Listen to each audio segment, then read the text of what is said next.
এই বৃদ্ধ লোকটির বয়স ৮০ বছর। অ্যালজাইমার ও ক্যান্সার রোগে আক্রান্ত তিনি। তার স্মৃতিশক্তি দিন দিন নষ্ট হয়ে যাচ্ছে। তবে স্মৃতিশক্তি পুরোপুরি লোপ পাওয়ার আগেই এই ৮০ বছরের বৃদ্ধ মেতে ওঠে এক ভয়ানক প্রতিশোধের খেলায়। তবে কেন তার এই প্রতিশোধ? কারণটা তোমাদের চমকে দেবে।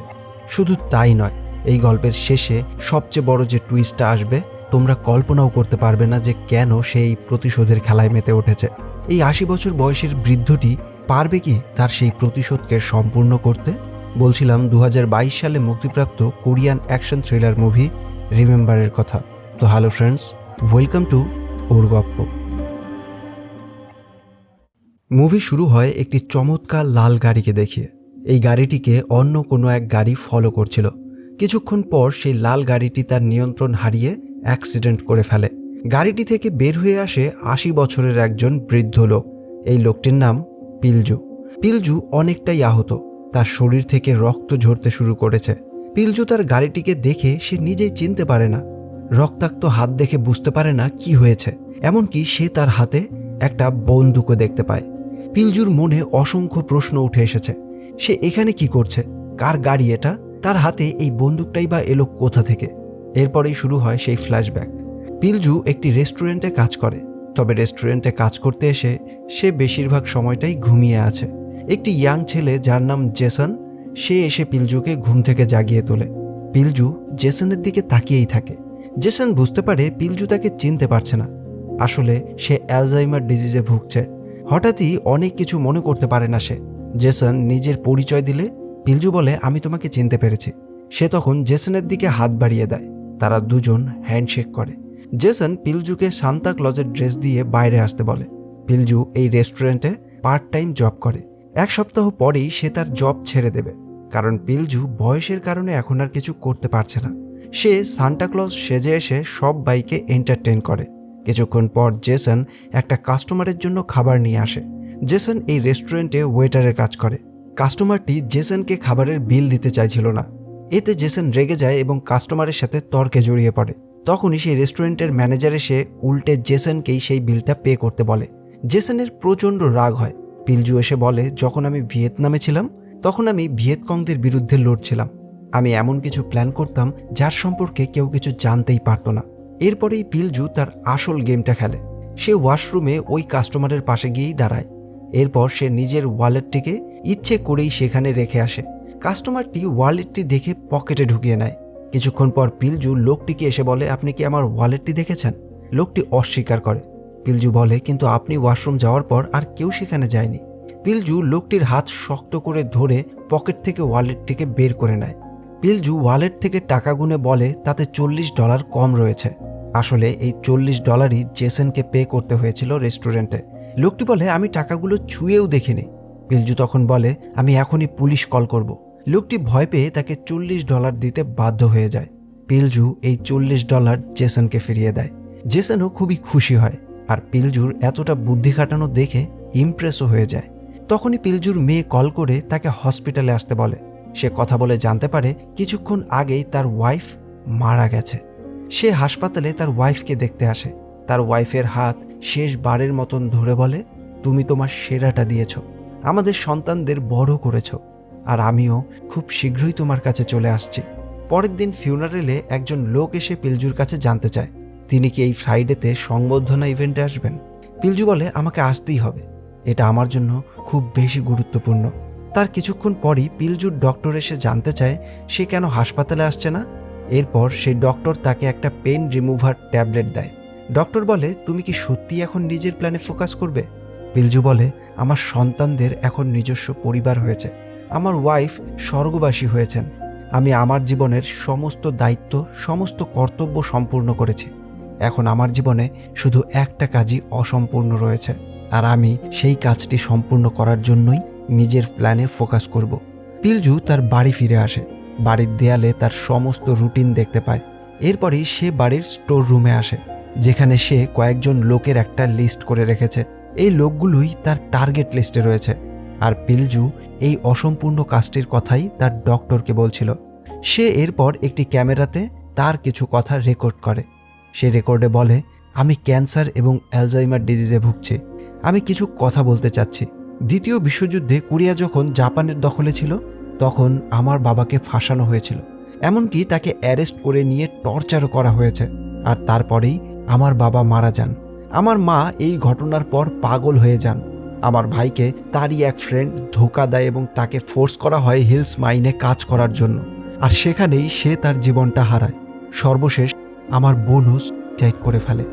আর আজকের পর থেকে আমি এই সব বাইকে মারতে শুরু করব। আমার পরিবারকে যারা ধ্বংস করে দিয়েছে তাদেরকে খুন করে ফেলব। পিলজু নিজেকে তৈরি করতে শুরু করে।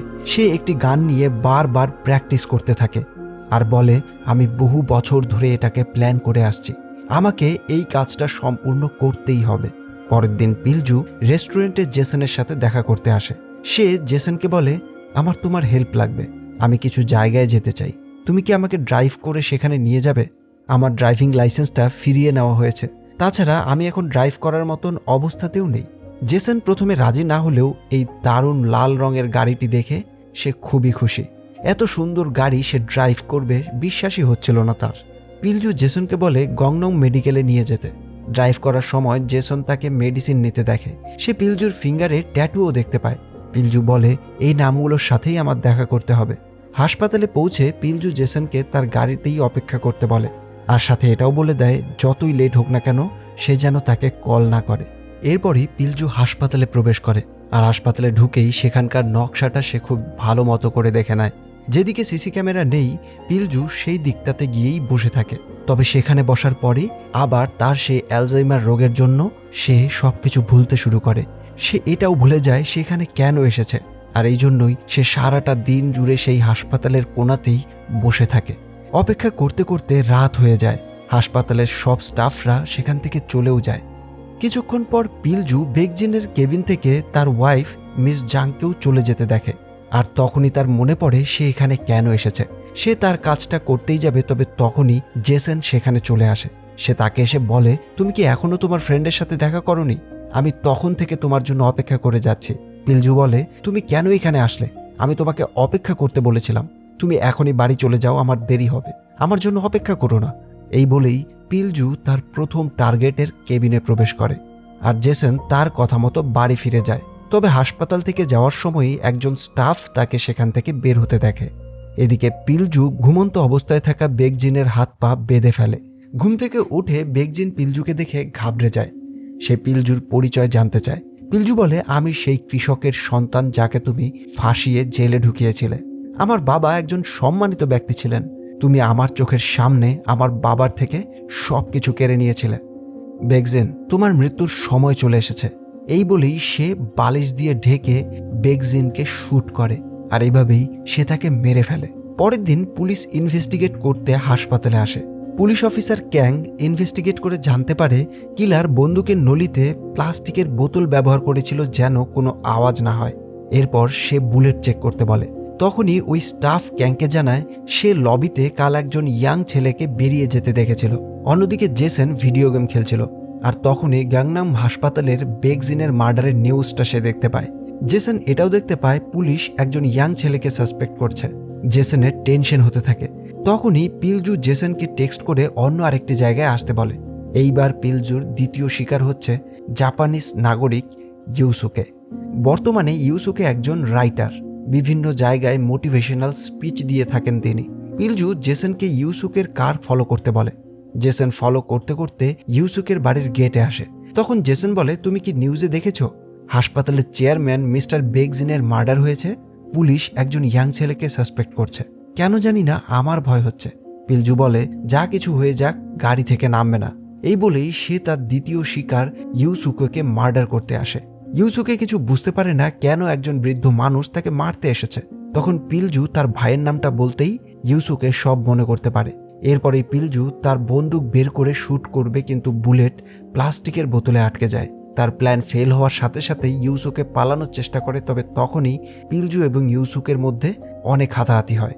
এতেই বন্দুক থেকে সেই প্লাস্টিকের বোতলটি খুলে যায়, আর পিলজু ইউসুকে শুট করে। বন্দুকের আওয়াজ শুনে জেসন এগিয়ে আসে। দেখতে পায় পিলজু রাইটারকে মার্ডার করছে। সে তো নিজের চোখকে বিশ্বাসই করতে পারছিল না যে পিলজু একজন মার্ডারার হতে পারে। মার্ডার করার পর পিলজু ইউসুকের সেই কোরিয়ান আইডি কার্ডটা নিয়ে নেয়। এরপর সে জেসনকে তাড়াতাড়ি গাড়ি ড্রাইভ করতে বলে। জেসন খুবই শকড হয়ে যায়।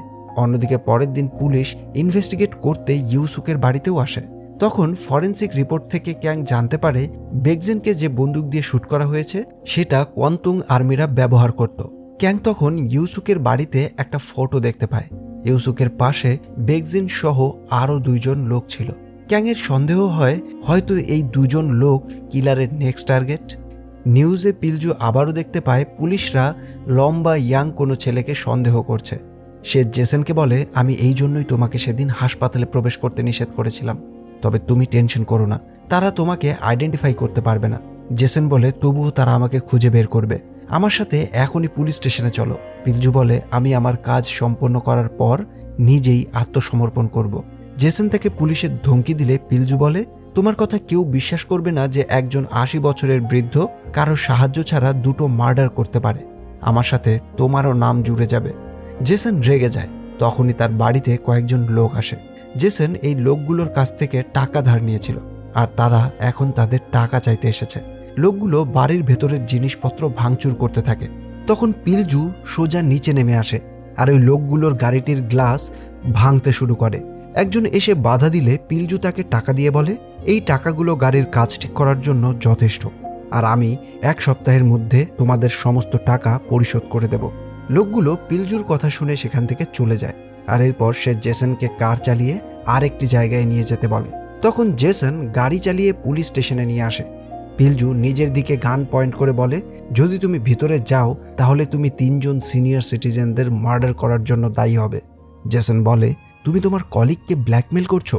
পিলজু তখন বলে, আমাকে 1 সপ্তাহ সময় দাও, তারপর আমি নিজেই সারেন্ডার করব। সে জেসনকে অনেকগুলো টাকা দিয়ে বলে, এই টাকাগুলো আমার সারা জীবনের সঞ্চয়, আমার এই টাকাগুলোর কোনো প্রয়োজন নেই, এই টাকাগুলো দিয়ে তুমি তোমার ঋণ এবং হাসপাতালের বিল পরিশোধ করতে পারবে। জেসন বলে, তুমি এই মানুষগুলোকে কেন মারলে? পিলজু তখন বলে, তারা আমার সমস্ত পরিবারকে হত্যা করেছিল। জেসন ইমোশনাল হয়ে বলে, তুমি আর কয়েকজনকে মার্ডার করতে চলেছ? তখন পিলজু জানায় আরও 3 জনকে। জেসন শুনে একদমই হতচকিত হয়ে পড়ে, কিছু বলতে পারে না। আর পিলজু সে ইউসুকের আইডিতে নিজের ছবি লাগিয়ে ফেক আইডি কার্ড বানিয়ে নেয়। এদিকে ক্যাং দেখতে পায় ইউসুকের পাশে যে 2 জন ব্যক্তি আছেন তাদের মধ্যে একজন হলো কিম। কিম আসলে ডিফেন্স মিনিস্টার। টেক্সট বুকে তাকে বীর যোদ্ধা হিসেবে উল্লেখ করা হয়েছে, এবং অপর আরেকজনের নাম হচ্ছে তোজু হিসাশি। সে জাপানের ডিফেন্স ফোর্সের ক্যাপ্টেন ছিল। তখন একজন সিনিয়র অফিসার এসে জানায় তাদেরকে আজ জাপানিজ অ্যাম্বাসিতে একটি গুরুত্বপূর্ণ ইভেন্টে যেতে হবে, সেখানে কিছু দেশপ্রেমিক আসবেন। ক্যাং তখন দেখতে পায় এই ইভেন্টেই স্পেশাল গেস্ট হিসেবে আসছেন তোজু হিসাশি। ক্যাং ধারণা করে হয়তো কিলারের নেক্সট টার্গেট জাপানিজ এই তোজু, তাই সে ইভেন্টে ফুল সিকিউরিটি রাখে, যেন ইনভাইটেড লোক ছাড়া আর অন্য কেউ এই ইভেন্টে এন্ট্রি না নিতে পারে। এদিকে পিলজু ইউসুকের ফেক আইডিটা সিকিউরিটি টিমকে দেখায়। তখন ক্যাং এসে পিলজুর ব্যাগ চেক করে। সে তার ব্যাগে কিছু ড্রিঙ্কস এবং একটা লাইটার দেখতে পায়। সে পিলজুকে এই বয়সে এতটা স্মোক এবং ড্রিঙ্ক করতে মানা করে এবং তাকে এন্ট্রি দিয়ে দেয়। পিলজু ভেতরে গিয়ে বসে। কিছুক্ষণের মধ্যেই তোজু হিসাশি ইভেন্টে আসে। তোজু হিসাশিকে দেখে পিলজুর তার বোনের সাথে ঘটে যাওয়া অন্যায়ের কথা মনে করে। এরপরই সে বাথরুমে গিয়ে তার ব্যাগ ওপেন করে। পিলজু সে ড্রিঙ্কের বোতলে গান পাউডার এবং বেকিং পাউডার মিক্সিং করে, আর এরপরই সে তার জুতোর মধ্যে একটি গানও নিয়ে আসে। ক্যাং ওয়াশরুমে এসে পিলজুকে বের হতে দেখে। ক্যাংয়ের কিছুটা সন্দেহ হয়, তাই সে বাথরুমটা চেক করতে আসে, তবে সে কিচ্ছু দেখতে পায় না। ক্যাং তার টিমকে বলে দেয় তারা যেন B3 সিটের লোকটির ওপর অর্থাৎ পিলজুর ওপর নজর রাখে। কিছুক্ষণ পর একজন সিকিউরিটি গার্ড এসে জানায় ইউসুকের নামে যিনি এসেছেন তিনি ফেক আইডি ব্যবহার করেছেন, কারণ ইউসুকে মারা গেছে গতকাল। পিলজু ততক্ষণে তার নিজের গেম শুরু করে দেয়। সে লাইটারের সাহায্যে সিটে বসে ধোঁয়া সৃষ্টি করে। এতে আশেপাশের মানুষ ভয় পেয়ে ছুটোছুটি করতে থাকে। ক্যাং প্রথমেই তোজু হিসাশিকে সিকিউরিটি দিতে চলে আসে, কিন্তু পিলজু এসে তোজু হিসাশিকে গান পয়েন্ট করে তার সাথে যেতে বলে। এরপরেই সে তোজুর ফোন থেকে কিমকে কল করে বলে তোজু এখন মারা যাবে, এরপর তোমার পালা। এই সুযোগেই তোজু পিলজুর ওই বন্দুকটিকে ফেলে দেয়, আর এরপরই তাদের মধ্যে লড়াই শুরু হয়। তাদের মধ্যে অনেকটাই হাতাহাতি হয়, আর এক পর্যায়ে তোজুকে শুট করে মেরে ফেলে পিলজু। ক্যাং এসে তোজুর ডেড বডিটা লিফটে পড়ে থাকতে দেখে। এদিকে পিলজু জেসনকে কল করে ওপরে আসতে বলে, সাথে এটাও বলে সে যেন সিকিউরিটি গার্ডদের বলে উপরে একজন পেশেন্ট আছে। জেসন পেশেন্টের কথা বলে ওপরে আসে। জেসন ওপরে আসে এবং পিলজুকে দেখেই সে নিজে পুলিশের পোশাক পরে নেয়, আর এরপর পিলজুকে পেশেন্ট বানিয়ে সেখান থেকে নিয়ে আসতে থাকে। ক্যাং তাদের দেখে সন্দেহ করে বাধা দিতে আসে, তবে সে কিছুই করতে পারে না, কারণ পিলজু আর জেসন ততক্ষণে সেখান থেকে পালিয়ে যায়। জেসন দেখতে পায় পিলজুর মুখ দিয়ে রক্ত পড়ছে, আর এরপরেই কিছুক্ষণের মধ্যেই সে সেন্সলেস হয়ে যায়। জেসন বুঝতে পারে না সে কি করবে। সে পিলজুর মেডিসিন কন্টেনারে হাসপাতালের নাম দেখতে পায়, আর এরপরেই জেসন তাকে নিয়ে সোজা সেই হাসপাতালে আসে। অন্যদিকে দেখানো হয় কিমকে। তার 3 জন সঙ্গী একে একে মার্ডার হওয়ার পর সে প্রচণ্ড টেনশনে পড়ে যায়। কিম তার ছেলেকে বলে তাদের কিলারকে খুঁজে বের করতে হবে, কারণ এবার তার পালা।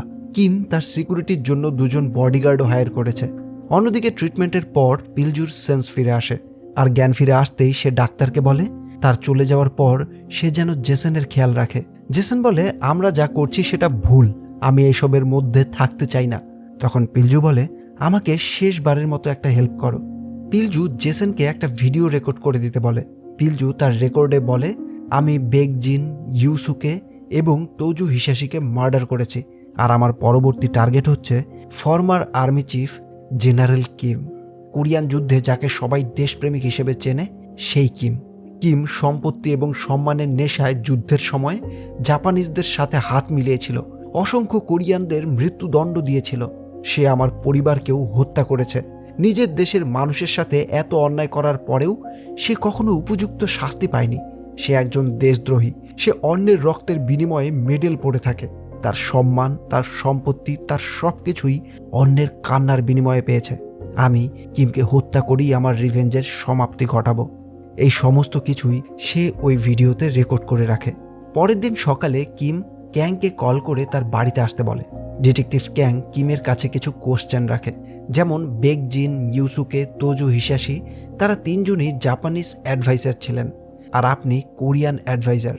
আপনারা 4 জনই জাপানি ঔপনিবেশিক যুগে একে অপরের সাথে পরিচিত হয়েছিলেন। আপনি জানেন কে এই মার্ডারগুলোর পেছনে রয়েছে? কিম বলে তোমার ধারণা সঠিক, তবে আমার সত্যি কোনো আইডিয়া নেই কে এই মার্ডারগুলো করছে। ক্যাং বলে আমাকে বলুন যুদ্ধের সময় কি ঘটেছিল।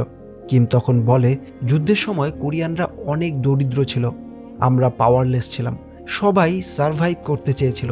তখন জীবনের কোনো মূল্য ছিল না। আমি আমার দেশকে আধুনিকায়ন করার জন্য ফাইট করেছিলাম, দেশকে রক্ষা করার জন্য ফাইট করেছিলাম। কেউ একজন নিজের পরিবারকে রক্ষা করতে না পারলে সেটাতে আমাদের কি দোষ? অন্যদিকে পিলজু জেসনকে টাকা দিয়ে বলে আমি সারেন্ডার করব, তোমার কোনো ক্ষতি হবে না, তুমি তোমার নর্মাল জীবনে ফিরে যাও। জেসন বলে তুমি আমাকে অনেক টাকা দিয়েছো, আমাকে শেষবারের মতন তোমার জন্য কিছু করতে দাও। জেসন পিলজুকে নিয়ে শপিংয়ে আসে, কিন্তু পুলিশ রাস্তায় তাদের গাড়িটিকে নোটিশ করে এবং ডিটেকটিভ ক্যাংকে ইনফর্মও করে দেয়। তখন কিমের বডিগার্ড পিলজুর খবর পেয়ে সেই অ্যাড্রেসে চলে আসে। পিলজু রাস্তায় পুলিশকে দেখতে পেয়ে একটি রেস্টুরেন্টে প্রবেশ করে। পুলিশ ওপরে আসলে পিলজু এবং জেসন খুবই চতুরতার সাথে তাদের ফাঁকি দিয়ে নিচে নেমে যায়। সে পুলিশের গাড়ির টায়ার যাওয়ার সময় নষ্ট করে দেয়, যেন তারা তাদেরকে ফলো না করতে পারে। এরপরই তারা 2 জন গাড়ি নিয়ে সহজেই পালিয়ে আসে, কিন্তু কিমের লোকজন তখনও তাদের পিছুই করছিল, আর তারাই এসে তাদের গাড়িটিকে হিট করে এবং তাদের 2 জনকেই তুলে নিয়ে আসে। কিমের ছেলে এসে সেই রেকর্ডটি তাদের কাছ থেকে পায়। তার ছেলে বলে এই জন্যই তুমি তাদের মেরেছ, এখন আমার বাবাকে হত্যা করতে চাচ্ছ। এই বলেই সে রেকর্ডারটি নষ্ট করে দেয়। জেসন ভয় পেয়ে বলতে থাকে আমি কিচ্ছু করিনি, প্লিজ আমাকে হত্যা করবে না। পিলজুও তার সাথে বলতে থাকে তাকে ছেড়ে দাও, সে কোনো অপরাধ করেনি, এটা সম্পূর্ণই আমার প্ল্যান ছিল।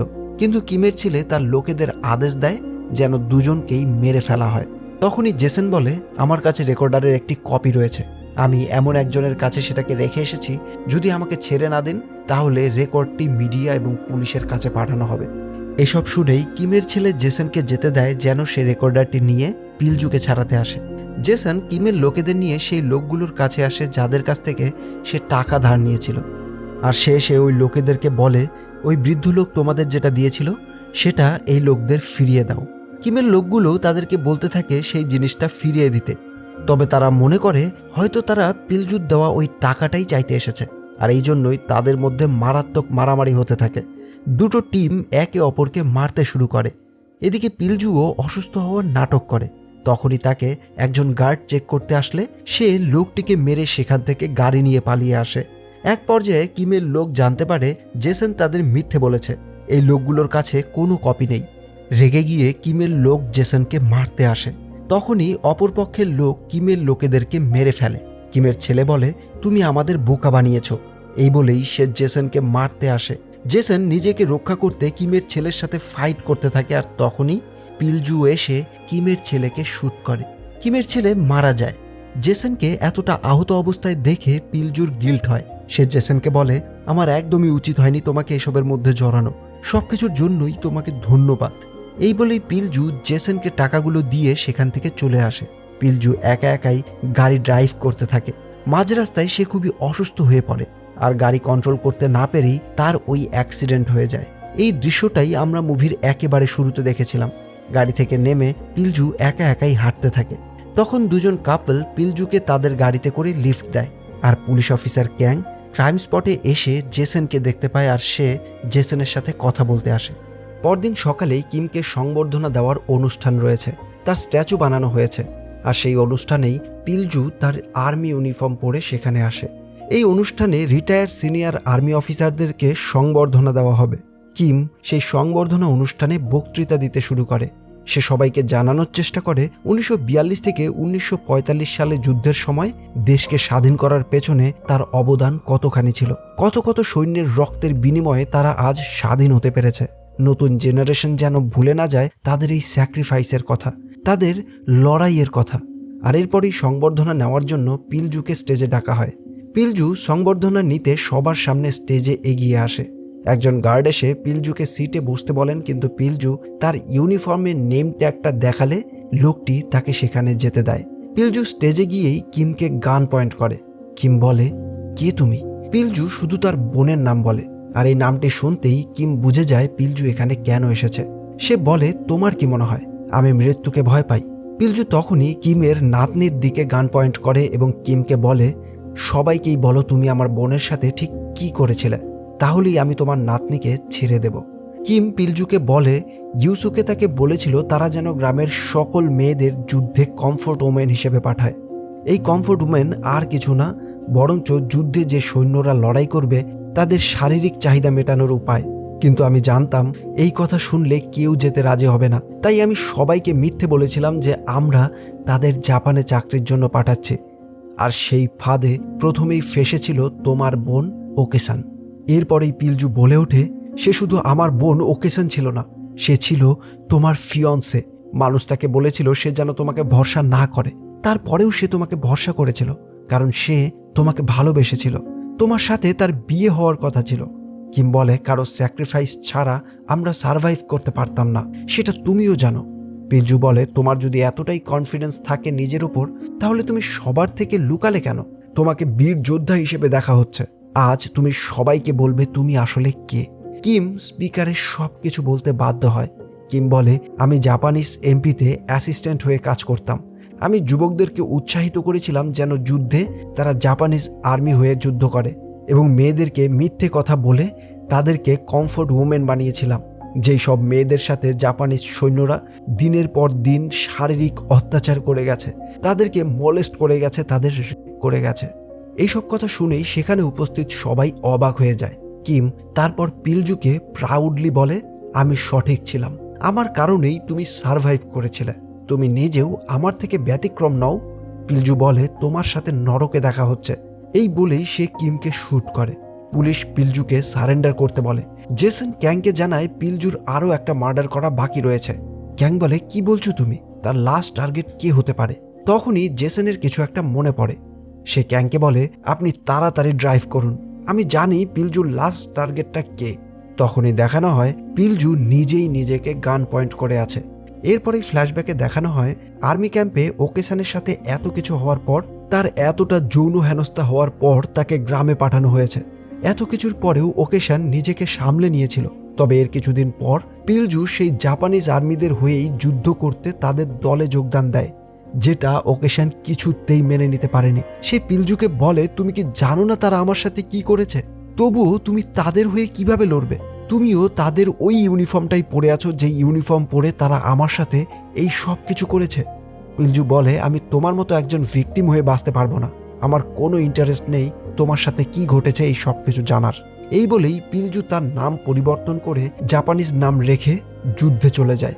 ওকেশান তার ভাইয়ের এই রকম ব্যবহারে কষ্ট পায়। পরিবারের বাকি সবাইকে হারিয়ে একমাত্র অবলম্বন ছিল পিলজু। তার সাথে এত কিছু ঘটে যাওয়ার পরেও সে নিজেকে সামলে নিয়েছিল শুধুমাত্র তার একমাত্র অবলম্বন পিলজুর জন্য। তবে আজ পিলজুও সেই একই সৈন্যতে যোগদান দিয়েছে।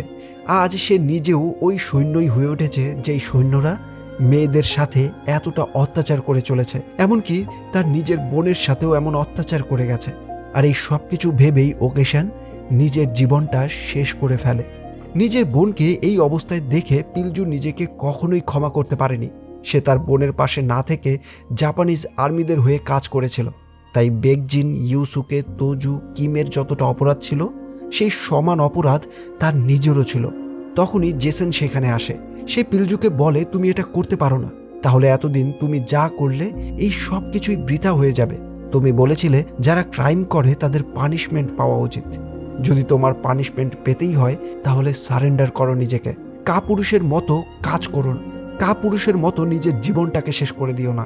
পিলজু জেসনের কথা শুনে পুলিশের কাছে নিজেকে সারেন্ডার করে। এরপর অফিসার ক্যাং পিলজুর ডক্টরের কাছে জানতে আসে পিলজু কবে থেকে এই প্ল্যান করেছিল।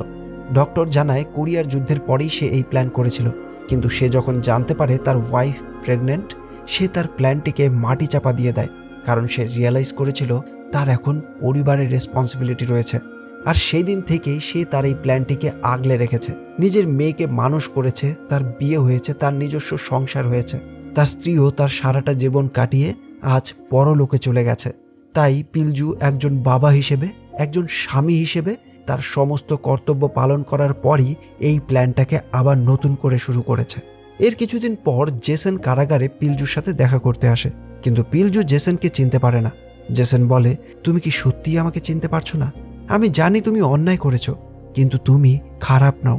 আমি তোমাকে এটা বলতেই এখানে এসেছি। এই বলে জেসন তার হাত বাড়িয়ে দেয়। পিলজু আগের মতোই তার সাথে হ্যান্ডশেক করতে পারছিল না, সে ভুলে যাচ্ছিল। জেসন পিলজুকে জড়িয়ে ধরে কান্না করতে থাকে। পিলজুকে এই আশ্বাসটুকু দেয় যে এই পৃথিবীতে সে একা নয়, তার বন্ধু তাকে রেগুলার এখানে দেখতে আসবে। পিলজু কিছু না বলেই সেখান থেকে চলে যায়। তার সেলে গিয়ে সূর্যের আলো আসতে দেখে একটু স্বস্তি পায়, যেন সে এখন সব অপরাধ বোধ থেকে মুক্তি পেয়েছে। এতদিন কারাগারের বাইরে থেকেও তার মধ্যে যে এত বড় এক বোঝা ছিল, আজ কারাগারে বন্দি থেকেও সেই বোঝা থেকে সে নিজেকে মুক্ত অনুভব করতে পারছে। আর এখানেই এই গল্পের শেষ হয়। তো ফ্রেন্ডস, এই ছিল আজকের গল্প। গল্পটি কেমন লাগলো তো অবশ্যই জানিও। ভালো লাগলে লাইক, কমেন্ট আর শেয়ার করে দিও। দেখা হবে পরের গল্পে। Till then, keep loving, by.